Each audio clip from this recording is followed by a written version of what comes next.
ഇന്ന് നമ്മൾ നടത്താൻ പോകുന്ന ഒരു പരീക്ഷണമാണ് കേട്ടോ. വിജയിക്കോ ഇല്ലയോ എന്നൊക്കെ അറിയാം. ഇപ്പൊ ഈസി ആയിട്ടുള്ള പരീക്ഷണം ആയതുകൊണ്ടാണ് കേട്ടോ ഇതിന് മുതിർന്നത്. അപ്പൊ ഇന്ന് നമ്മൾ വൈറലായിക്കൊണ്ടിരിക്കുന്ന ബൺ മസ്കയാണ് കേട്ടോ റെഡിയാക്കുന്നത്. ഇതിന് വേണ്ടി 2 ഇൻഗ്രീഡിയൻസ് മാത്രം മതി. നമ്മൾ ബട്ടറും മിൽക്ക് മെയ്ഡ് നന്നായിട്ട് നമുക്ക് മിക്സ് ചെയ്തിങ്ങെടുക്കാം കേട്ടോ. അതിൻ്റെ ഇടയ്ക്ക് നമുക്കൊരു ഇറാനി ചായയും കൂടെ തയ്യാറാക്കി എടുക്കാം. അതിനകത്തോട്ട് വെള്ളം തിളപ്പിച്ച് കുറച്ച് ഏലക്കാപ്പൊടി ഇട്ട് തേയിലയിട്ട് നമുക്ക് നന്നായിട്ട് തിളച്ചിട്ട് പാലൊന്ന് തിളച്ച് വരുമ്പോഴേക്കും നമ്മൾ ആ ചെയ്ത് വെച്ചിരിക്കുന്ന മിക്സിന്റെ കുറച്ചും കൂടെ അതിനകത്ത് ഇട്ടിട്ട് ഒന്ന് ഇളക്കിയെടുത്ത് നമ്മൾ ഇറാനി ചായ ഇവിടെ റെഡി ആയിട്ടുണ്ട് കേട്ടോ. അപ്പൊ ഇനി നമുക്ക് ചെയ്യാനുള്ള എന്ന് വെച്ചാൽ നമ്മളെ ബണ്ണൊന്ന് ബട്ടറിലൊന്ന് റോസ്റ്റ് ചെയ്തെടുക്കുക. ഇതിന്റെ റെസിപ്പി ഒന്നും പ്രത്യേകിച്ച് പറയേണ്ട കാര്യമില്ല. കാരണം എന്ന് വെച്ചാൽ ഇത് മൊത്തം ഇപ്പൊ എപ്പം നമ്മൾ എല്ലാ സോഷ്യൽ മീഡിയ തുറന്നാലും അതിനകത്ത് മൊത്തം ഈ ഒരു റെസിപ്പിയും റീൽസും ഒക്കെയാണ് കേട്ടോ വരുന്നത്. അങ്ങനെ തന്നെ നമ്മളെ മിക്സ് എല്ലാം കൂടെ തണ്ടേ നമ്മൾ ആ ബണ്ണ് രണ്ടായിട്ട് പകുതി മുറിച്ച് വെച്ചിട്ട് അതിനകത്തോട്ട് തേച്ചെടുത്തിട്ടുണ്ട് കേട്ടോ.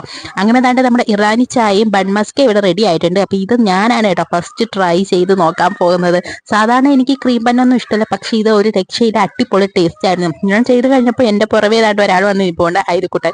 അവനതിനകത്തുനിന്ന് ക്രീം മാത്രം നക്കി തിന്നു. അങ്ങനെ അവനും തിന്നു നോക്കി സൂപ്പർ പറഞ്ഞു. അപ്പം മറ്റൊരു വീഡിയോ